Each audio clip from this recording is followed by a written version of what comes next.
Hi, welcome back to Book Buzz with Jen and Payne, a podcast where we talk about romance books, our current reads, and we also have the pleasure of sitting down with some of our favorite authors and chatting with them about their amazing books.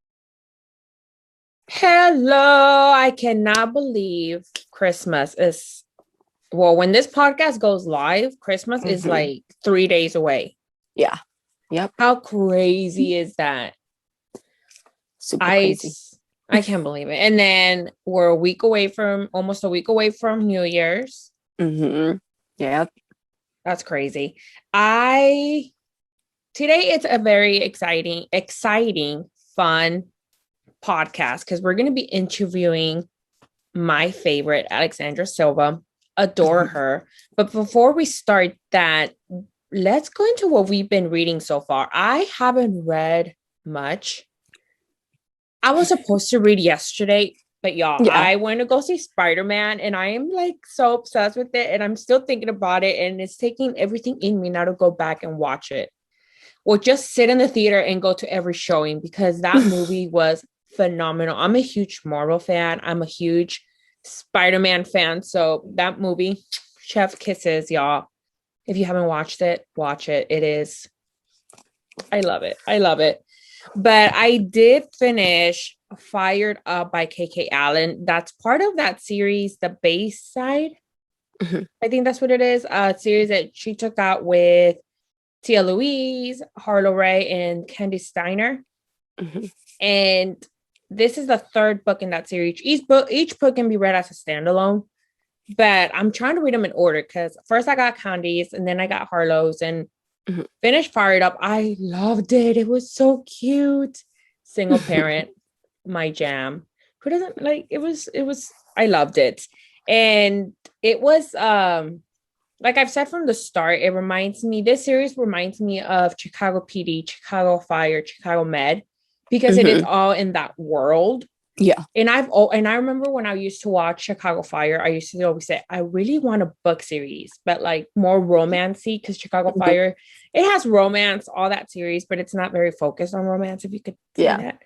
But this series, especially Fired Up, it's so good. Like the hero, Asher, he will make you swoon from beginning to end. And I just love when they fall in love with the heroine, and not just the heroine. If the heroine has a kid, they fall in love with the kid too. And the kid in the book, I always say, if it's a single parent and the kid makes me fall in love with them, it's love that book. So I finished that one. I think that's all I've read, to be honest. I did get I know. I got 3 arcs in my Kindle. I got Beg You to Trust Me by B. Celeste. I think that's how you say it. If I got it messed up, I'm so sorry. And I've been so excited to read that one. So hopefully I get out of my Spider-Man obsession that I can pick it up today. I also got Tangled Up by Tia Louise. That is part of that series with K.K. Allen, Harlow, and Candy. And I also got The Bully by Will and Ash. Everybody knows I've been dying for that book. So maybe I'll skip all of the ones that are due first and go to The Bully. But it's weird because that's all I read. And I feel like I should have read more. But what you going to do about it? I blame Spider-Man. Well, for me, I didn't read as much either. I don't know if it's because I'm in a book slump or if it's because I'm busy at work, because I took a week vacation and then I came back and then. But you've had a lot of stuff going on too. Yeah, and then the owner went on like a somewhat trip to Disneyland, so I have to like catch up. Like I have to do extra work before he takes off because I have to do. So it's crazy. So I've been busy, so I haven't been reading much either. But I did read Harlow Screwed Up. And I have to say, like, it's hard to... I really don't want to, but I'm going to say it. He has to be my favorite hero from Harlow. He made me swoon so much. Like, okay, because he like it's a what you call it? Is it? He's a security guard, and Yeah. it's kind of in the hospital field because she's a Uh-huh. psychiatrist. Yeah. And it's a no strings attached arrangement book, and I honestly I don't really like those kind of books. Like I tend not to. I love fake relationship and all this stuff, but no strings attached because those it's like.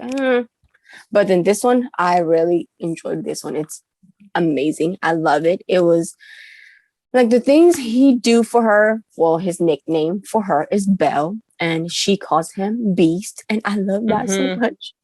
I think that was so cute, and I highly recommend it. Like this, I haven't read other books in this the Bayside Heroes series yet, but I read Screwed Up, and I totally recommend it. And another book that I read was Hostile Takeover by Amelia Wilde. And oh my gosh, Mason. Okay, you guys know Amelia is amazing with broken heroes. And Mason, he totally checked all the marks for a book boyfriend for me. And I am dying for book 3. Like, she needs to hurry up and release book 3 because I need more Mason. Like, okay, because book 1, there's really nothing going. Like, there was not a lot of steamy scenes in book 1, but oh my gosh, book 2, it totally went up a notch. Like, it was crazy. Like, it was intense, crazy, and there was the twist in there that I can't get over. And I was like, oh my gosh, what's going to happen next? So, yeah, those are the only 2 books that I've read this week. Well, it's okay. We'll be better next year.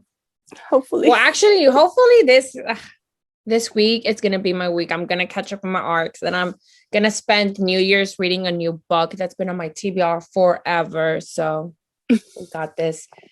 But it is amazing. It is an honor. Everybody knows that I love Alexandra Silva. I love her books. She writes some of the best dark romance books that I've ever read.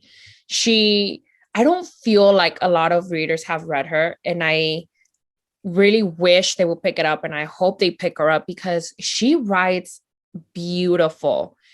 She has her Virtues in Life series, which is the series we're going to be talking about today, that it has all the feels, it has all the tropes, it has everything that you love on a dark romance book. And it's just so amazing. And I cannot wait for more people to pick it up. She redid the covers. And I think that caught a little bit more attention because the covers are so beautiful. I think the original covers are beautiful too. I don't know, the way she formats her covers are just chef kisses.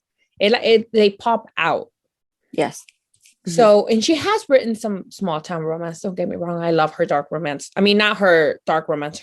She's written some small town romance too. And don't get me wrong, I love those books too, but it's just this Virtues in Life series is my everything.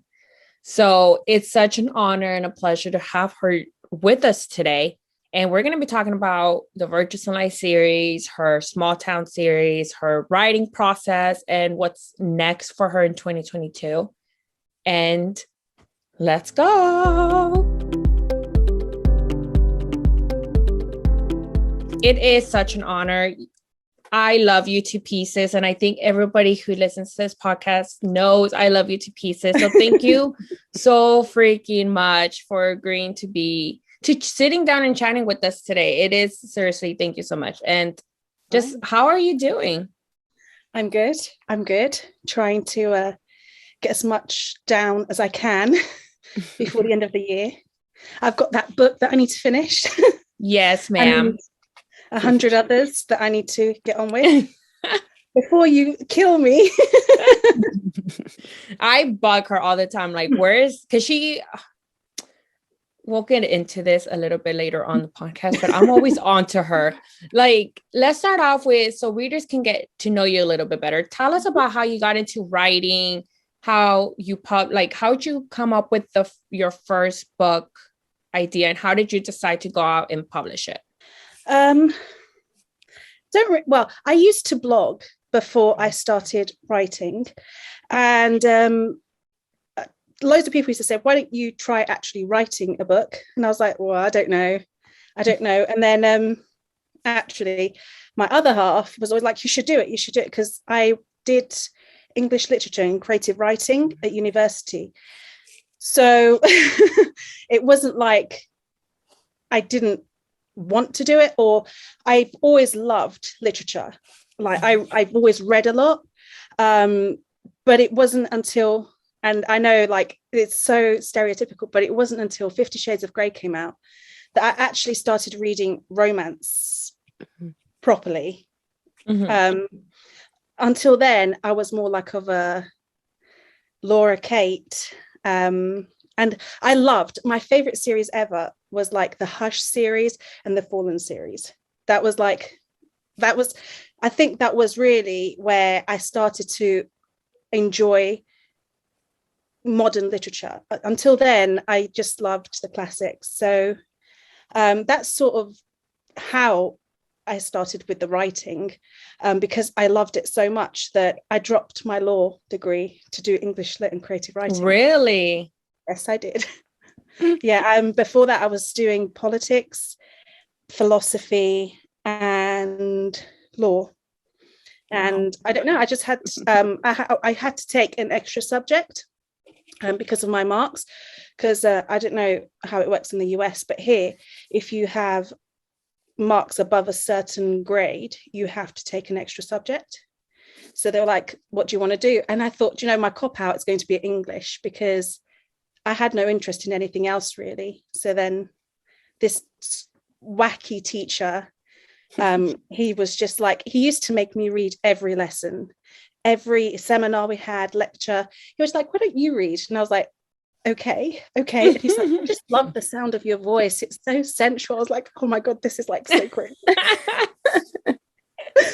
And literally everyone used to laugh in the class, because he used to say that in front of everyone, and I remember just being so embarrassed. But that's like what really got me into English literature and wanting to write, because he was just so great. And he's like he could make this really old story come to life in like a modern world. And that's how he always taught us, by saying, don't just think of it as in the world back then, but how would it work in the world now. But that's how it started. And and then once everyone started going, why don't you try it? And I was like, okay. So one day I just sat down and I was like, what would I write about? And this idea, and this was my very first book, No One But You, and it's crazy. It's a contemporary romance set in London, and the two protagonists, one is a neurosurgeon, the other one's a heart surgeon, and they're friends from very young. Their mums are friends, their sisters are friends, everything.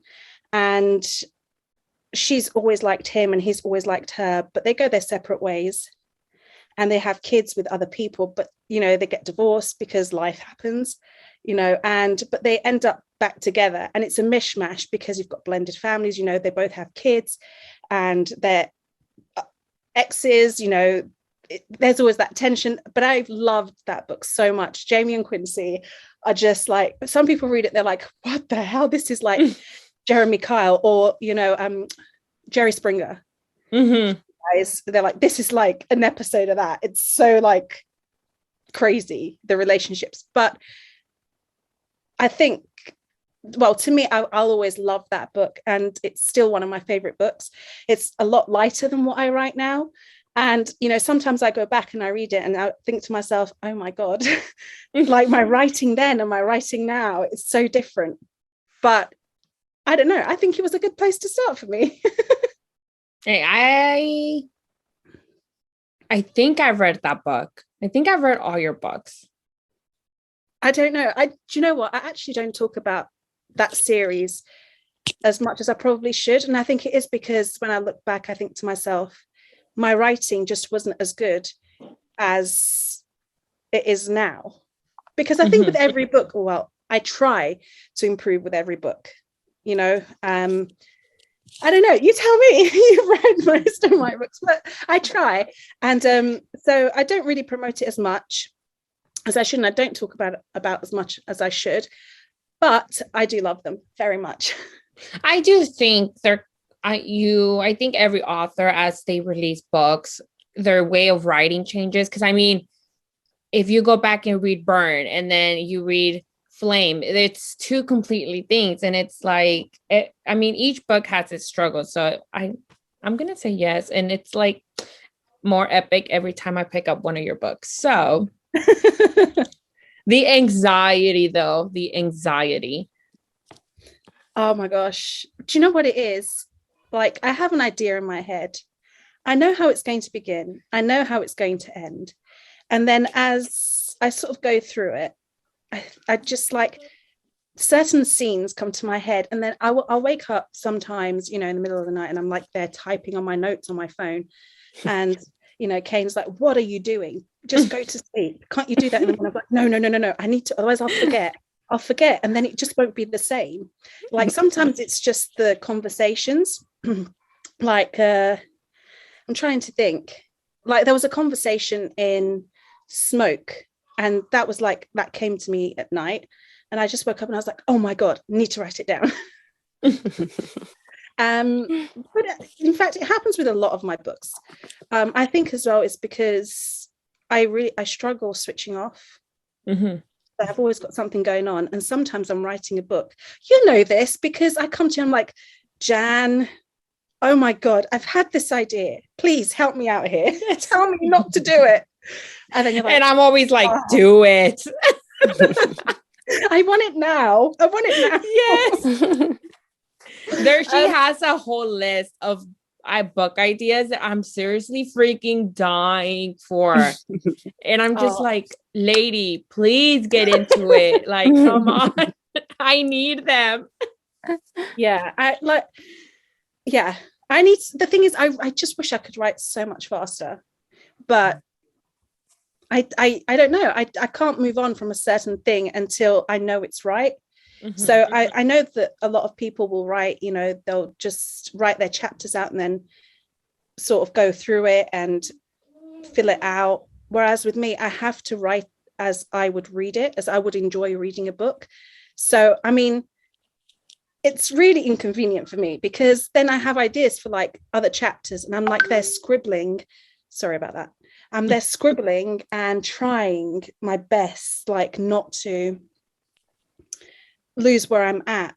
But then I'm always like, my head is like 3 steps ahead while the rest of me is like, you know, lagging behind. But yeah, I think with Soph, I always need those books though, because a lot, like with the Virtues and Life series, it was so dark at times. And you sort of get into that frame of mind, and you're in it for so long that, you know, you do get into, I got into dark places sometimes where I did get a bit, I wouldn't say depressed, but I did get into that frame of mind where I was like, oh my gosh, I need something bright to just, you know, get away from that and give my mental health a break. Because, you know, like Jen will tell you, Burn was quite angsty, and there were some hard bits in it. I think for me, the hardest bits were with Arabella and then Leo's brother. Because between Leo and Cassie, it is pretty much just the yearning and the angst, isn't it? And obviously he's quite intense. But it was intense is a nice way to put it. Yeah. Well, I think he's like the tamest of all of them. But I think for me, like Christopher, it's really hard. I find Christopher and Freddie is sort of like really like heavy, and then remind me of like Christopher. And then I don't know, Casper was just, I don't know, he's just something else. I always say he's just something else because he's got a little bit of everyone in him, but at the same time, he's just so badass that I'm just like, he was too driven. Yeah.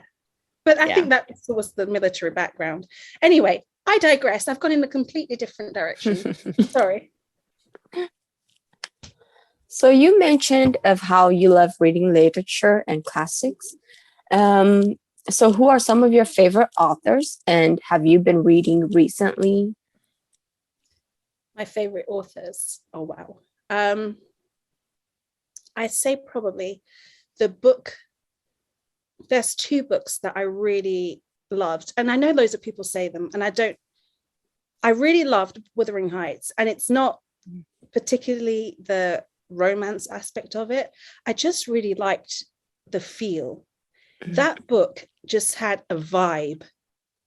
You know, you just went in and it would just swallowed up, and it was moody, it was dark, but at the same time the prose was so beautiful. And it was so well written. I just loved it.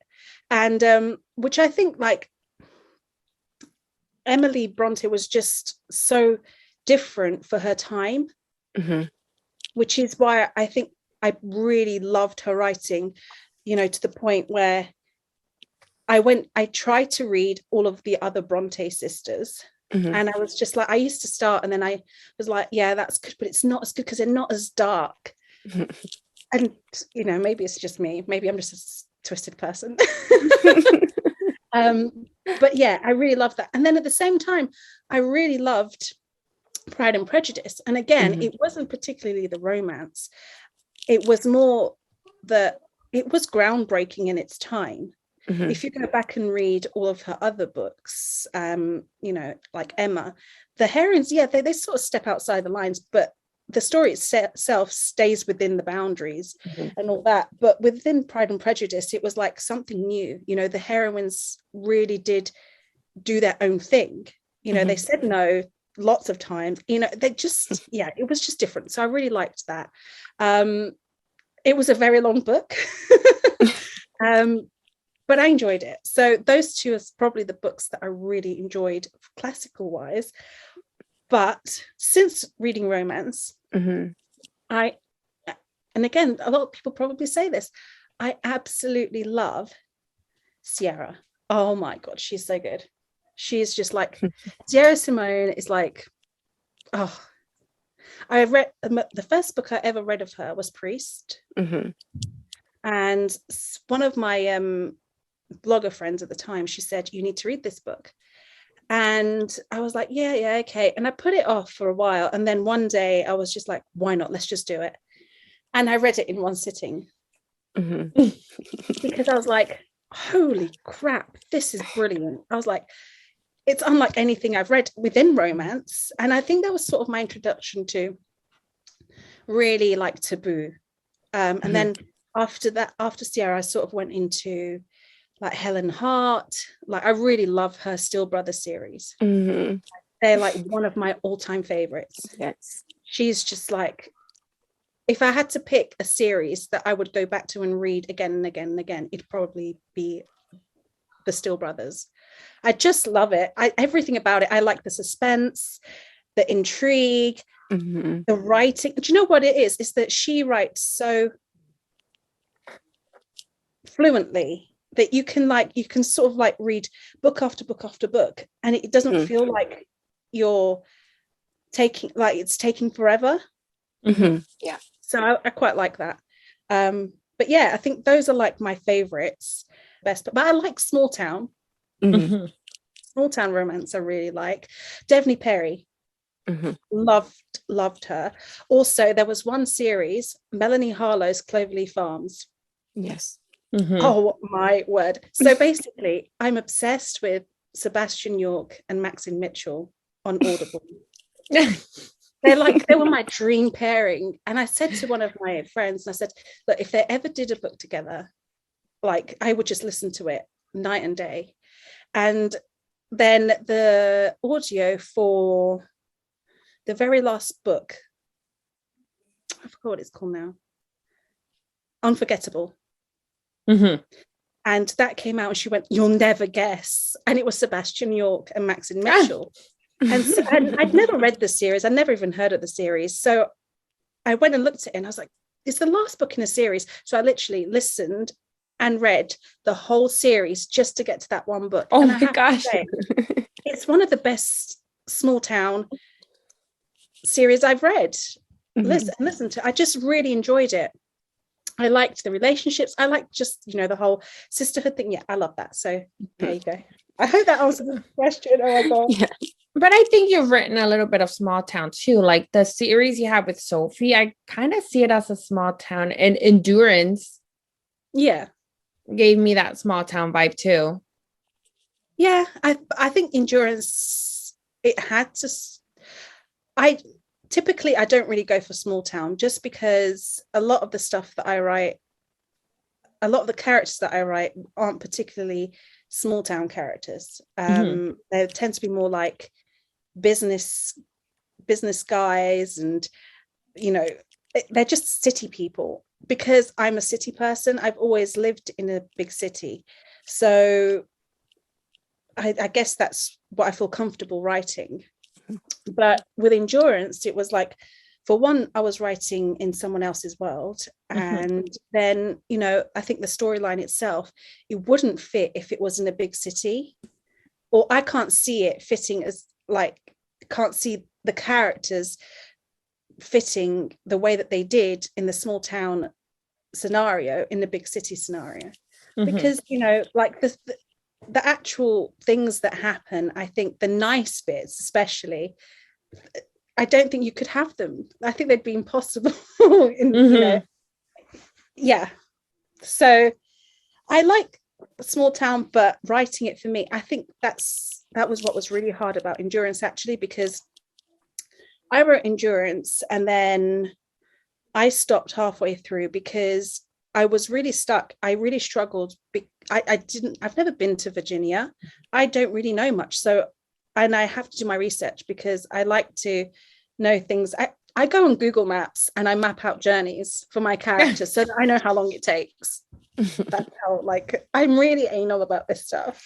So I got to a point where it just got so much for me that I had to take a break. And then when I went back to it, I actually rewrote it all.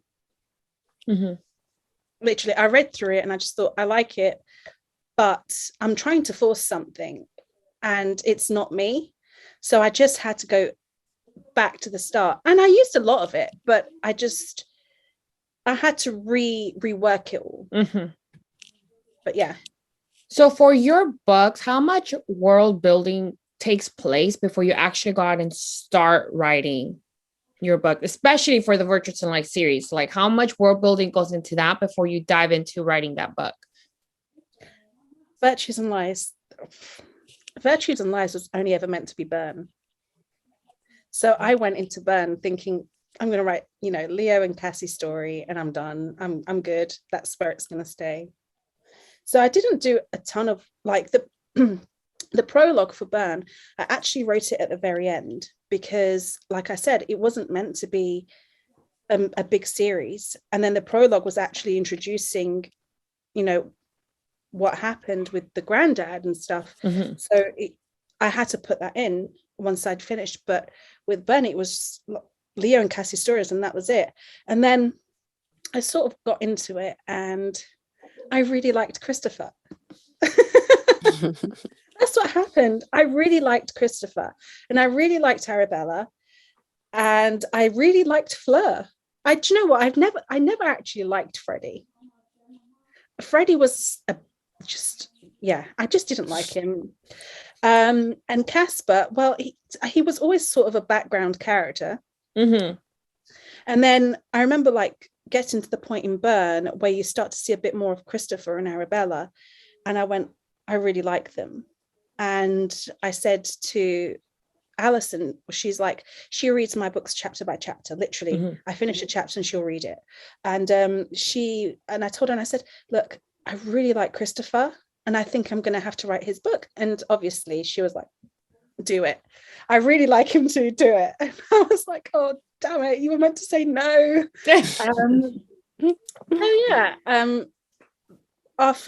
Once I got to that stage in Bern where they were in the picture a lot, it's when I started really thinking about their story. Because, what Arabella went through, I did not have planned. Like, that was not, I never intended on anything like that happening, because there was never going to be their book. And to me, that was just my way of introducing them and introducing their story. But then I sort of got to know them, and Christopher was always, I don't know, the minute that he sort of came into like the picture, and he just took over. And I really, he was just one of those characters that he really did command his own story. Like, I went in and I wrote him, but you know, for me, it was like, once I finished Burn, I went, okay, now I'm going to write this book. So I'm going to have to go back. So I went back into Burn, and I literally tagged all the chapters that they were in. I read it all the way through. And then I wrote down all the places that they went to, all the things that they mentioned about their relationship. And that's really how I mapped it out, and built their world. And then once I did that for them, I also had to do that for Casper and Fleur. But in reality, their book was a lot easier because it took place outside of their usual world. You know, it was, you know, the whole series is set in London, and then Casper and Fleur's, you know, they go outside of London and to another country. So it was really great, actually, because it was the third book. And by then I'd normally start thinking, you know, oh my gosh, this series is going to be quite long, but because of everything that happened, and then you've got, you know, the castle, and it was just really nice. I really like that whole fairy tale setting, and I think it allowed for some really important parts of their story, like some scenes that I really loved from their story, you know, the wedding and stuff like that. I really loved that. And then from that, it was obviously Freddie, but by the time I got to Freddie, it was the very end, and the whole world was established.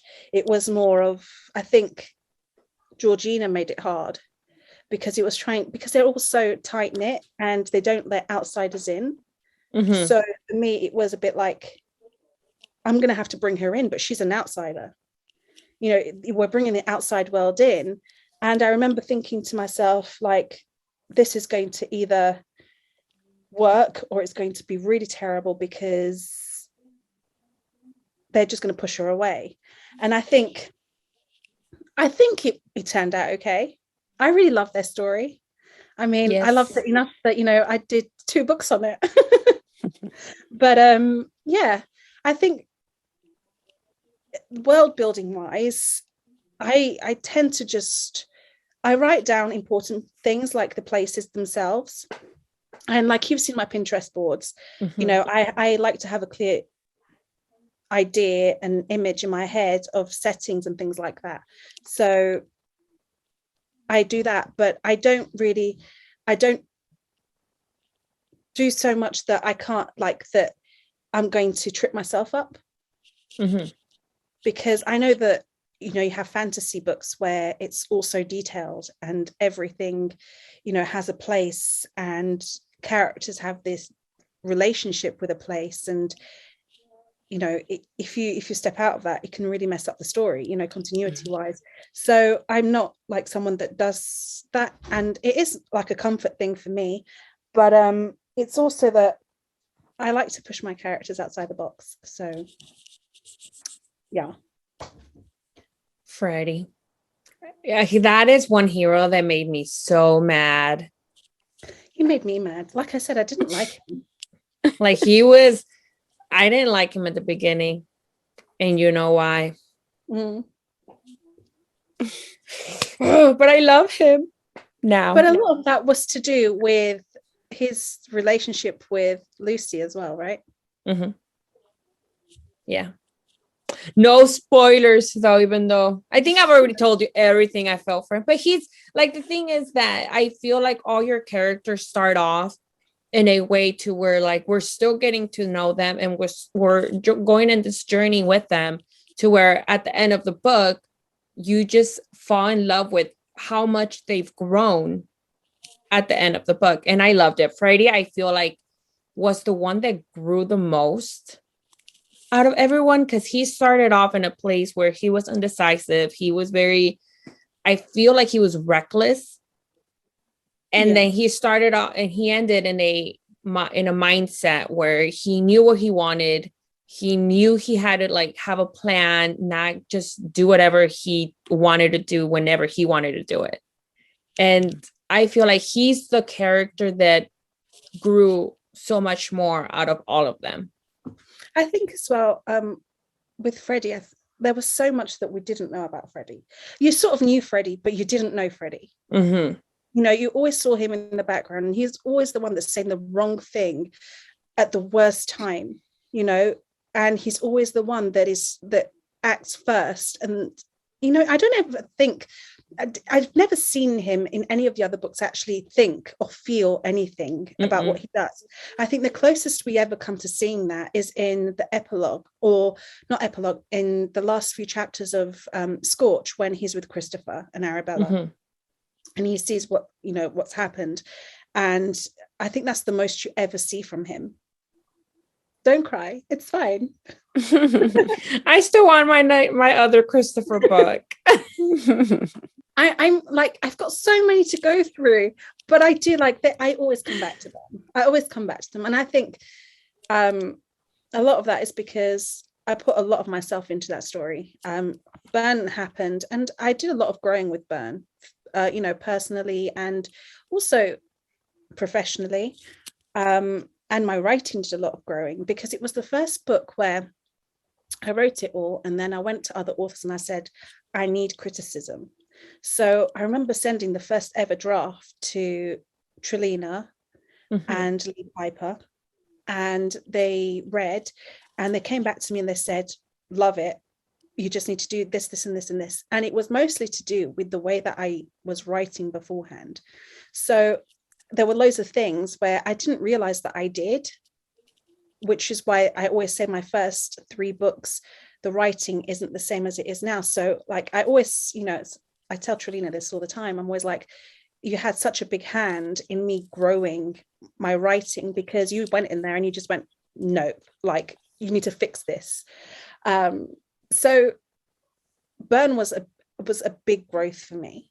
So when it came out, I was very passionate about it. The readers that I used to have were completely different genre as well. So it was something completely new. And then a lot happened when I released Burn, and not all of it was very nice. So I wasn't in a very nice place when I started writing Scorch. And I remember I went through a really personal time. It was nothing to do with the book world. It was just a personal thing for me, where I really sort of got to put myself in Arabella's shoes. And I think that is why I always go back to her. And I think she's one of the characters, I think throughout the whole series, she's always had a very clear voice. Mm-hmm. It is because of that, because I was able, like, I empathized with her. And more than that, I felt some of the stuff that she really went through, because I was going through that. And, so it was, I always say this, Scorch was therapy. It was therapy for me. I got to put a lot of the stuff that I was feeling down. And even with Christopher, a lot of stuff that he went through and that he was feeling, it was because, there were places that I went in my head. So that book is always special, always so special to me. And I do that with every book. Every character, every book has something of me in, but that book especially is like, even just thinking about it, sometimes I get really choked up. It's probably just the hormones right now, but like I always get choked up, because that was like a book that I flipped through the pages and I can see a lot of the hurt that I felt at that point in time. And I read it and I'm like, whoa. And then I feel kind of proud of myself, because actually I don't feel that way anymore. And I feel so much better. But yeah, so Scorch is always like that. And then, Casper came along, and I liked them because they were just like Flo was sassy, and you know, they were funny. They actually had some really funny banter between them. And then Freddie came along, and you know, like you said, he was a-hole. Yeah. He was just I hated him the majority of Smoke. And then that bit at the end, do you think he wins? But then he wins your heart over. In Flame, yeah. Yeah. In Flame, it took his time. But not in Smoke. No. I mean, he left that, and I know, like, when you read it, you were like, do I want to continue reading this? I was like, just trust me, because this always happens with Jan. I give her like part of the story, and then she's like, right, or I tell her about an idea and she's like, right, and I was like, you have to trust me, it will work, you will fall in love in the end. And she's like, okay, I trust you, I guess. when she wrote Smoke, I remember she sent it to me. Well, you sent me, I think, the first half. Yeah. And you ended that first half in a scene that I was like, there's no way he can come up back from where he literally just did. I was like, there's no way. And you're like, just trust me. I was like, okay, like, I'm giving you my trust. Don't like make me regret it. It turned out perfect. I mean, I trust her 100%. So you did mention a little bit about researching for your books. So how do you research it? Do you, like you say, you use Google Maps? Is that all you do, or how do you research for your books? No, it's really location-wise. Like Google Maps is my friend. Like even sometimes some of the trips in London, because I'm always like, is there a way that I can get a character from A to B a lot quicker than what you would normally do? You know, if they're in a private, you know, chauffeured car, or, you know, in a car that, you know, isn't going to get stopped by the police. Is that possible? So I always do things like that. But actually, so one of my beta readers, and she has been with me from the very beginning, Lorna, she is a medical professional. So anytime that I need any medical advice or anything, I go to her and I say, Lorna, would this and this and this work? And if this and this and this happen, would that still be right? So she'll go, and if she doesn't know, actually she's really good, she'll go and ask someone else, and then she'll come back and be like, if you do it like this and this and this, then yeah. So she, you know, fact checks all my stuff for medical things. And then there's other people where, so Kane, my other half, he used to be in the cadets when he was younger, so he knows stuff about weapons and guns, but then he'll know other people that were actually in the army, and I know, you know, people that serve. So if I have a question regarding any of those things, I always go to them and I ask. And if in doubt, I Google, and then I Google all the stuff, the answers that Google gives me, and I spent hours and hours and hours. And I think it's why sometimes I get really lost in the detail, and I write like this detailed scene, and then I have to read through it and take out some of the detail, because it's almost like you can tell that I've done a lot of research on it, and it doesn't feel like it's a character it's an instinct to them, you know. So I try and be as thorough as I can. And, you know, if I need to do some extra reading, if I'm right, when I wrote Freddie, you know, he does have a mental illness, and you sort of learn more about it in Flame, because until then he's a very closed book, and you sort of like, you don't understand why he does the things he does. And I never wanted to use that as a reason for why he does the things he does. It was actually more an insight into how he thinks, and that's why he acts the way he does, because, you know, some of the stuff he does, like not even reasonable then. But so I spoke to people that actually have children that have those mental illnesses, that, you know, their children have grown up with those issues, and just to make sure that it works, because there's nothing worse than, you know, for me, like, I read and I can be happy with it, but then someone that's actually experienced that and they read it and I almost feel bad because like that they feel cheated, because it's something that that person will be passionate about. So I always try and do the best that I can when it comes to that aspect of things. So yeah, research is very important to me. And because I know the Virtues and Lies series had 5 books.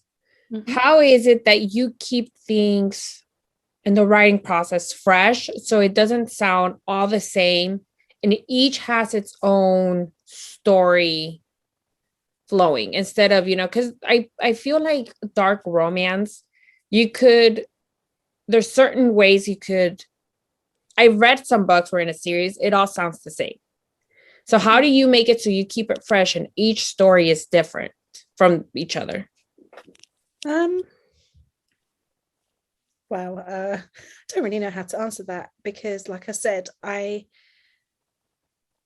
don't with all of those books, I knew which characters would end up with which characters. I always knew who and who was going to be together. But honestly, I never really got an idea into their story until the halfway through the book that I was writing. So I never thought about it in a way of I need to keep it fresh. I don't know. That was their story. So I had an idea in my mind, and a lot of the time, and you will know this because you've read, sometimes I send you 5-10 chapters and then I resend you those chapters and I say, I've changed it because, it's not what the story's meant to be. I just follow where the characters take me. Like I said, I never intended on what happened to Arabella to happen. And then I never intended on Fleur being pregnant. I never intended, certain people dying. I never intended on certain people being liked, like sinners of if I should say it. You can say, I've promoted it. I've promoted the title now. But it's like I don't really go into it thinking I have to keep it fresh or I want it to be different from all the other books. I just think that the characters are very different, even though they're a brotherhood. The characters were just very different. They all and they all had a role. So all their lives, even though they were all together and they were essentially going through like this big thing together, they all had their individual problems or hurdles to overcome. So I never thought of it. One thing, and this is like, you're probably gonna laugh at me. One thing that I always do though, well, I did for those 5 books, was with Burn, you had that one scene with Leo, that first scene with Leo and Cassie, where where they're intimate. Oh my god. Oh, sorry, where their sexy times gets a little bit more, fiery. And then so I had that in Burn. And then in Scorch you have the mirrored room, when and in Blaze obviously you have that other scene when she's so like I always have one scene. I always want to have one of those scenes where I'll have a whole chapter where it's just dirty, just filth, but I also want that one scene to be quite monumental for them, as in their romance and their connection. So I always want to have one of those scenes. I don't think I've done it for any of my other books. Like you've read Deceiver, and I don't like that was very different. It was short, snappy. I love Damon, don't get me wrong, but it was just short and snappy. And I don't think I had any of those things in there. I didn't have like one of those hook sex scenes. But yeah, I mean, in the series themselves, that was probably the one thing that I wanted to put in there. And also it was because like how many different ways can I find of writing a really dirty scene but make it different? Because sometimes like you read like you read so many types of dark romances, and really there is, I think when it comes to, you know, a sexy, there's nothing really that original. You know, I think it's been done before. Everything's been done before. I think it's just about how you do it.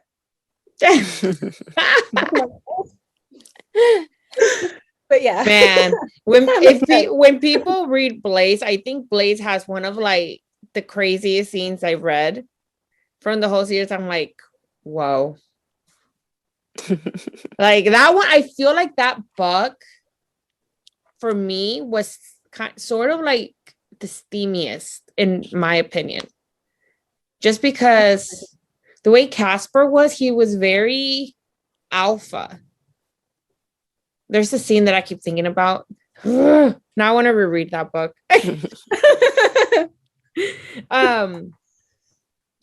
So what is it about the dark romance world that you like to write so much? Because I know you have like Endurance, which is a little bit more lighthearted. It still has its suspense.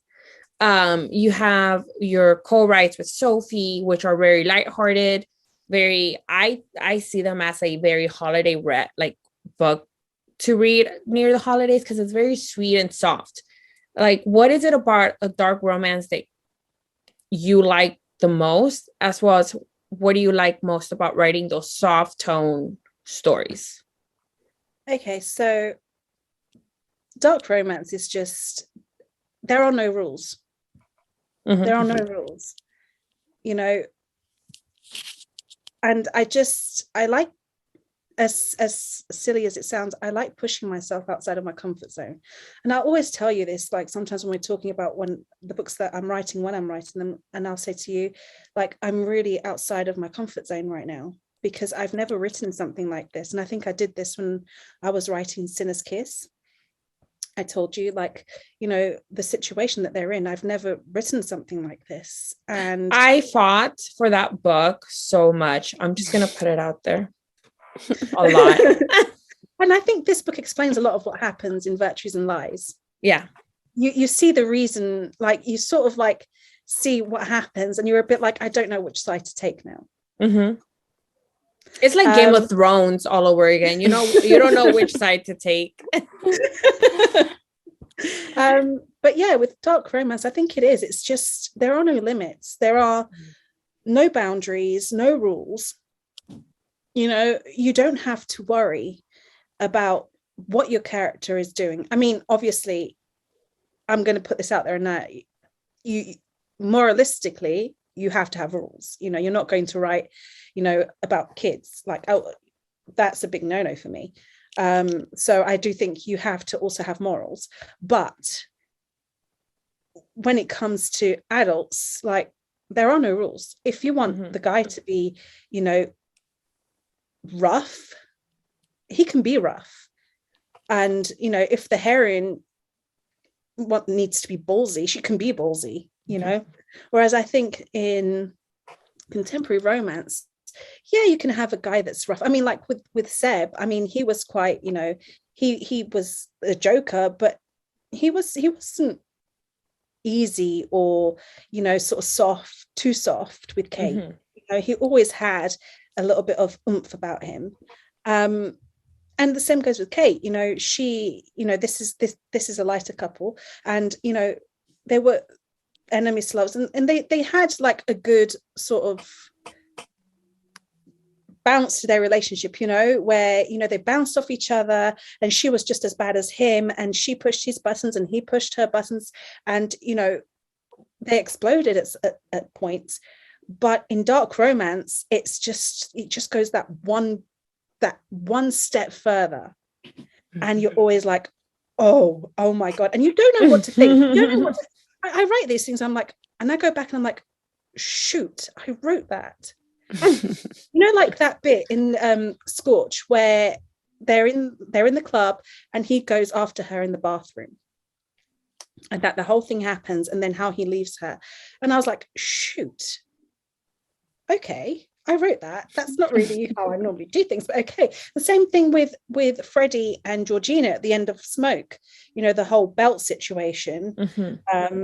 For me, I mean, would I write that normally? No, that was out of my comfort zone, but I liked it because it was who they were. It was the characters are free to be themselves, and it doesn't matter.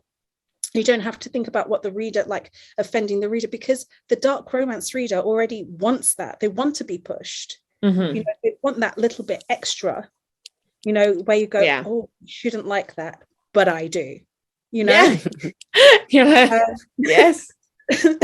So I think that's what I like about dark romance. And like I said before, me loving to write dark romance, and where I try and put myself in my characters' shoes, and I live and breathe those characters to the point where their situations can sometimes put me in a murky headspace. I like going back and writing the lighter romance, because to me it's like sunshine, and it doesn't matter how much you love the rain or how much you like a stormy sky, you're always going to want a little bit of sunshine. You're going to want that breather. Mm-hmm. And that's what it is to me anyway. I can go and read a contemporary romance or a lighter romance, and I just read it, and it's warm and great, and I don't have to think. I don't have to feel any of these really sort of harrowing things. I don't, very rare that a contemporary or a light romance makes me cry. Very rare. I think again, Melanie Harlow's Cloverley Farms is probably one of the few where certain things that happened really got to me emotionally. So I think it's just, you always need that balance. So for me, that's a bit of both, and I have a good balance. And it's a palate cleanser. I always that's what I tell Soph, it's my palate cleanser. Let's go.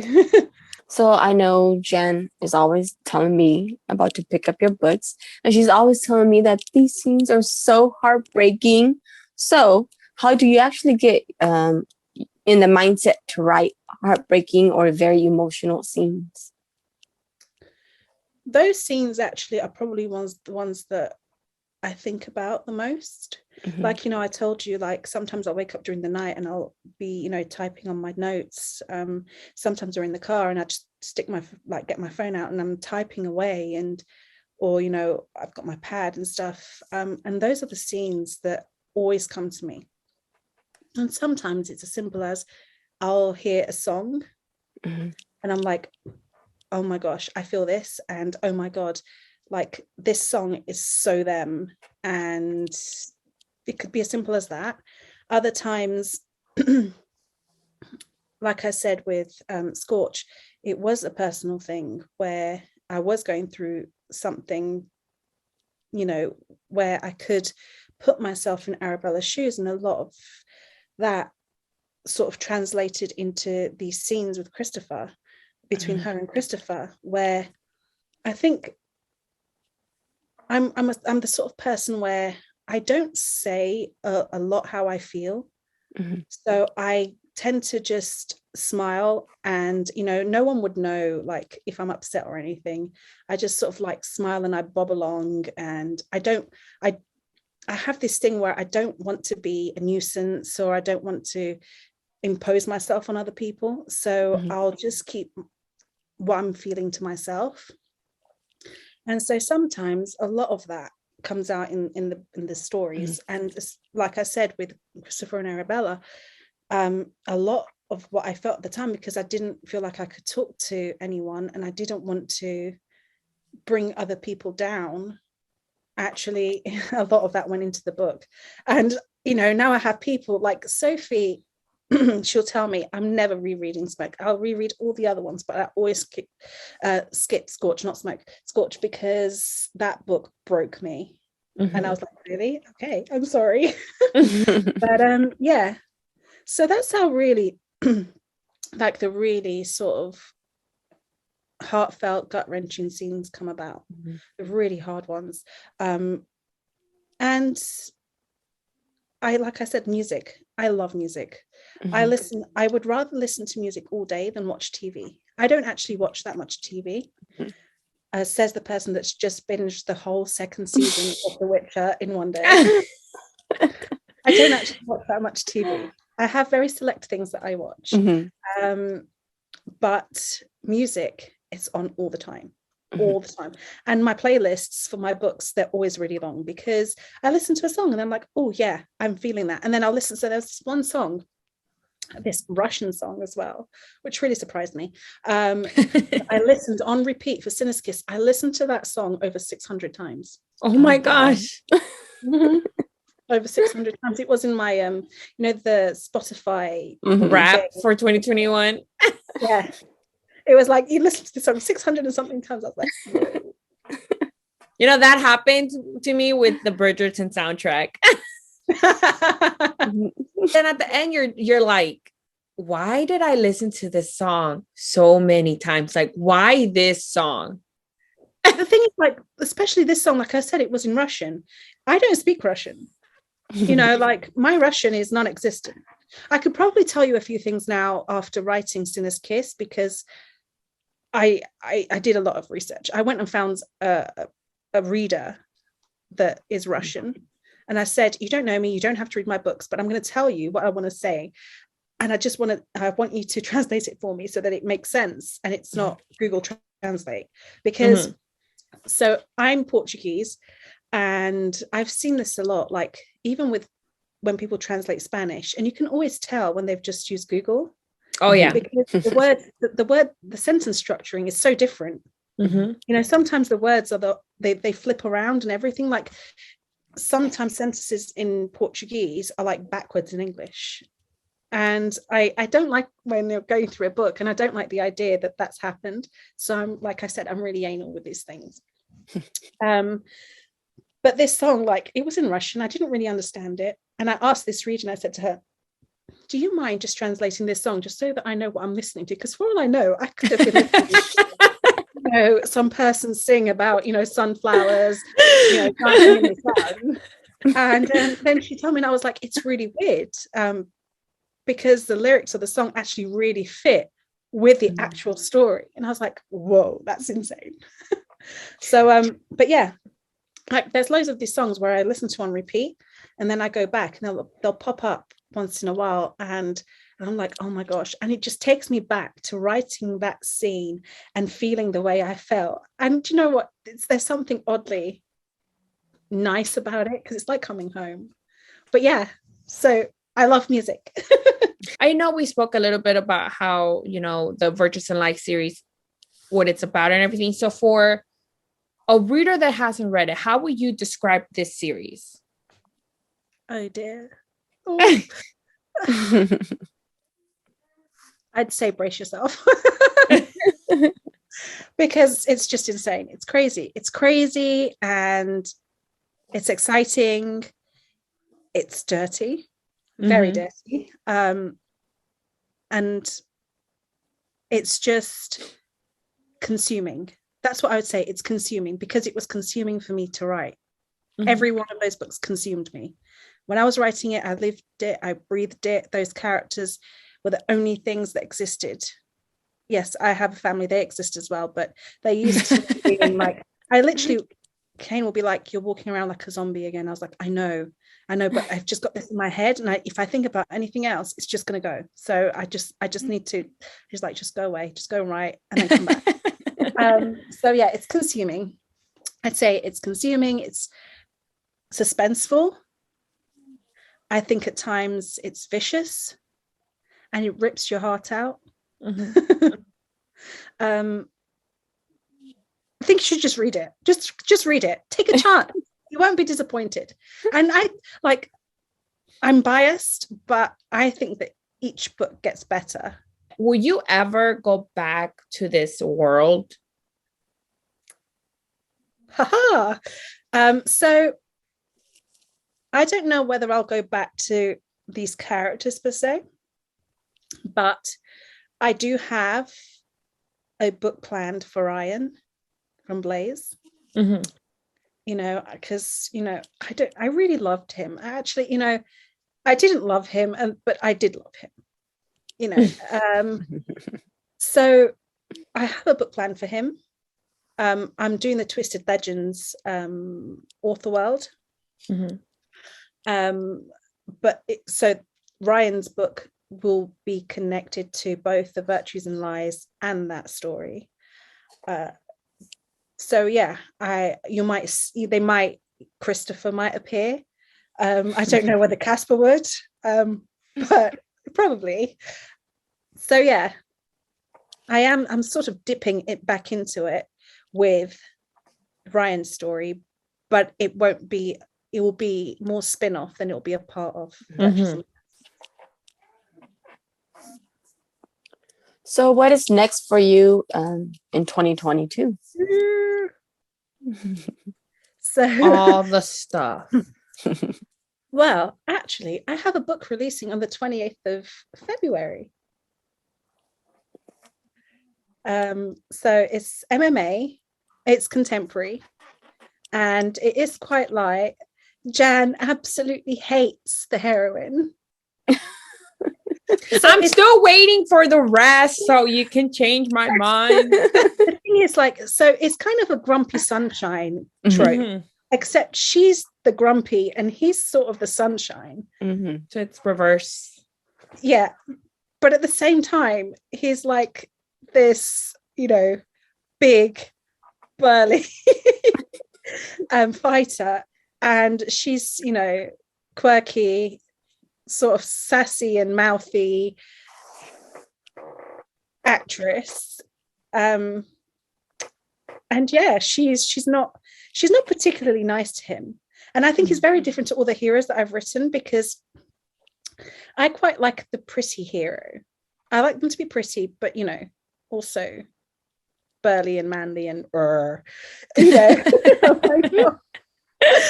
But so he's very different because, from Willow's eyes, at least, he's not her kind.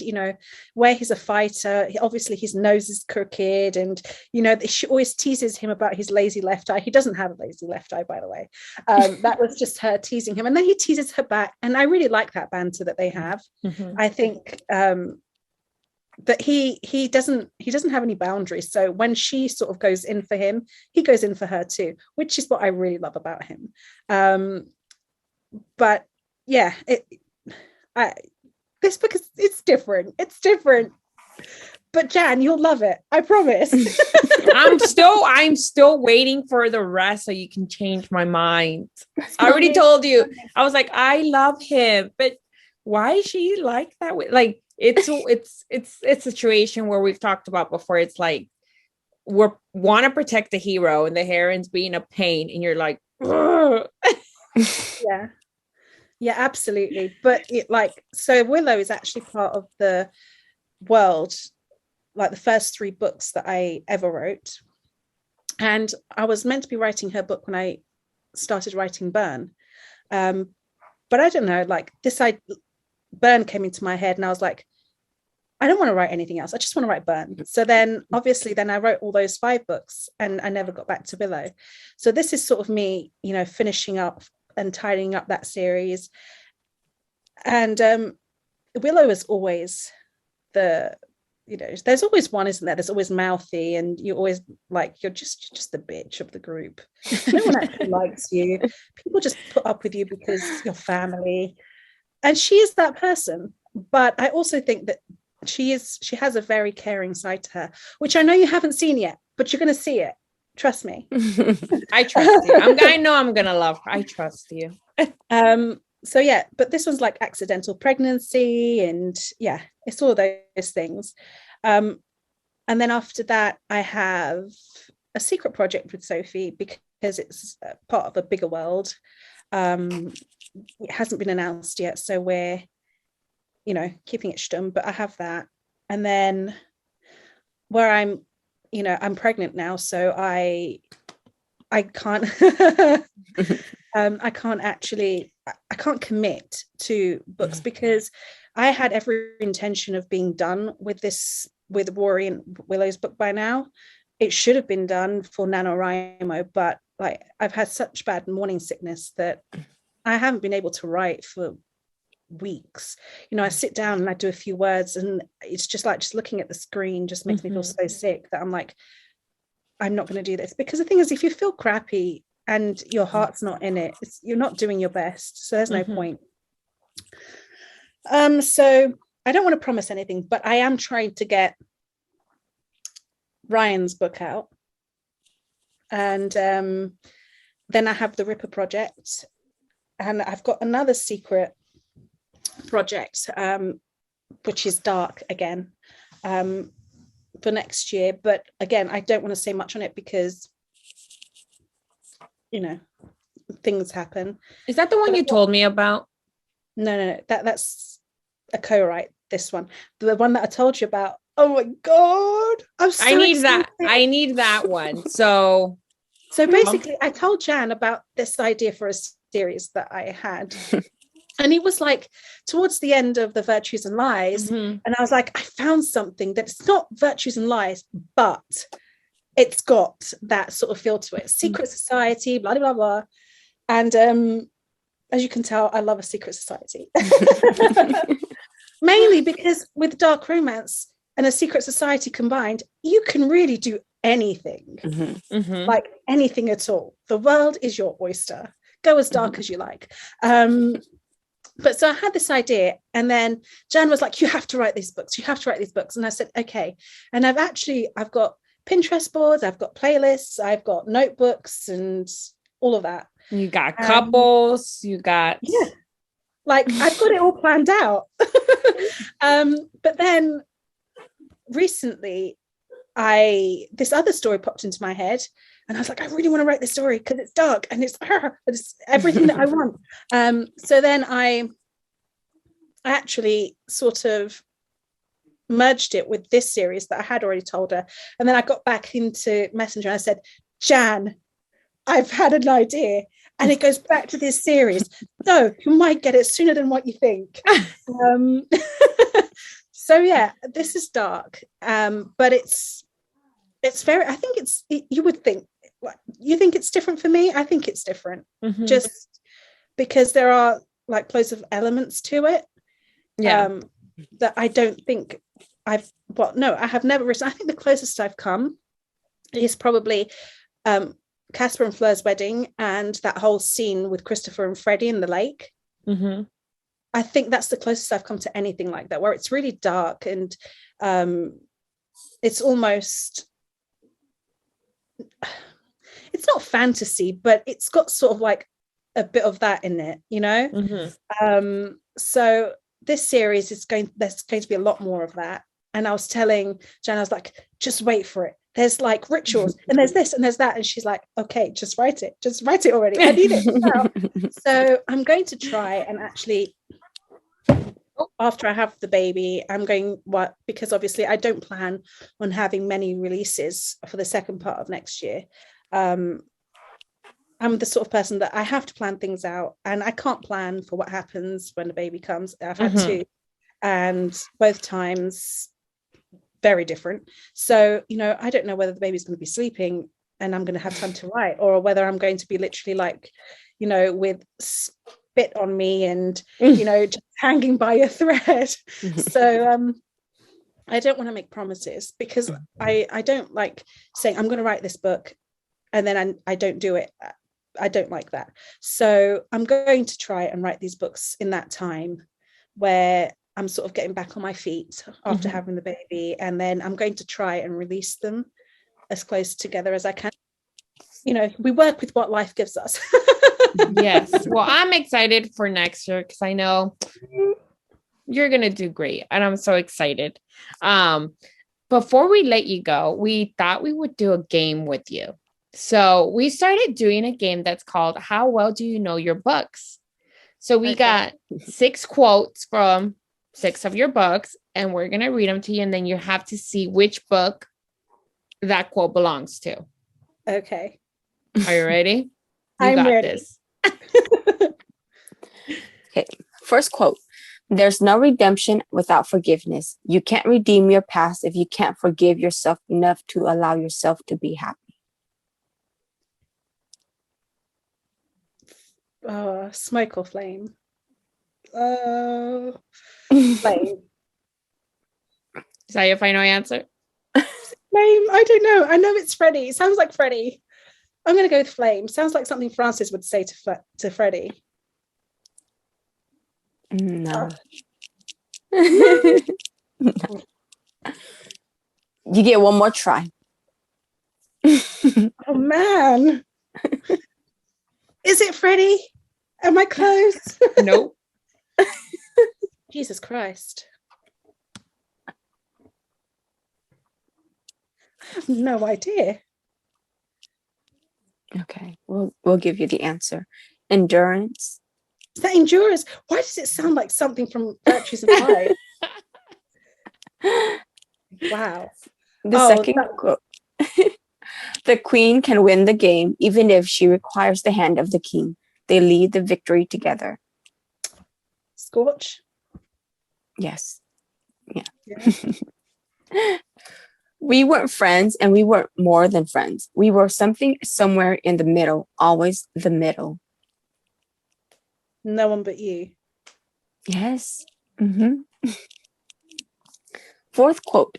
It's in my nature. I can love you, protect, and kill for you. Leo, burn. Yeah. I hate that I love you. I hate my heart for choosing you. It's Freddie, and Georgina says it to Freddie. Well, she says it in her head. I don't know if it's smoke or flame. I'm going to go with smoke. Yes. Yay.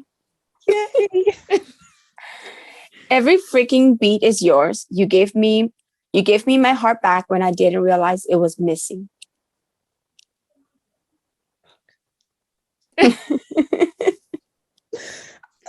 I want to say Casper plays, but I don't know. Blaze?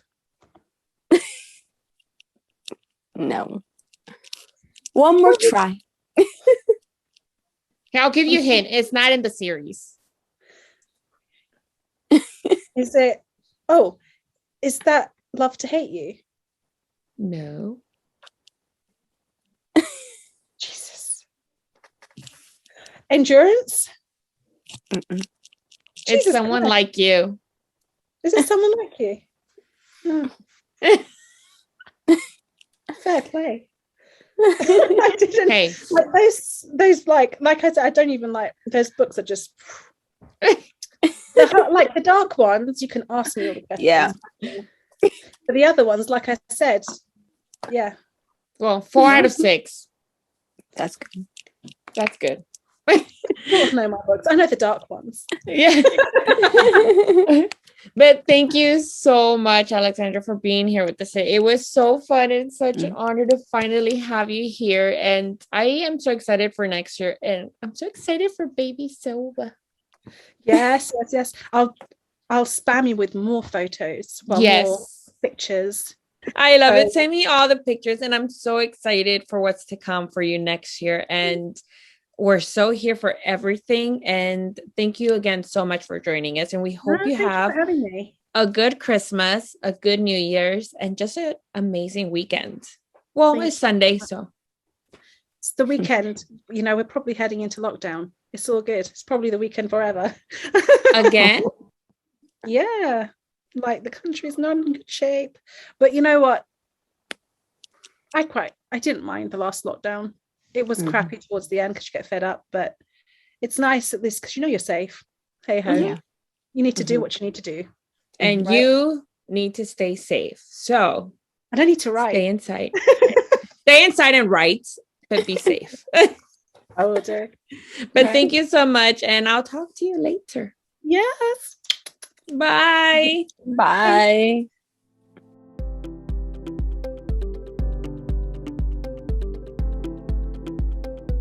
Thank you so much, Alexandra. I had the best time. I love her to pieces. I love her book so much. So if you haven't read her dark romance, the Virtues in Life series, please pick it up ASAP. Trust me, you're not going to regret it. That series is phenomenal.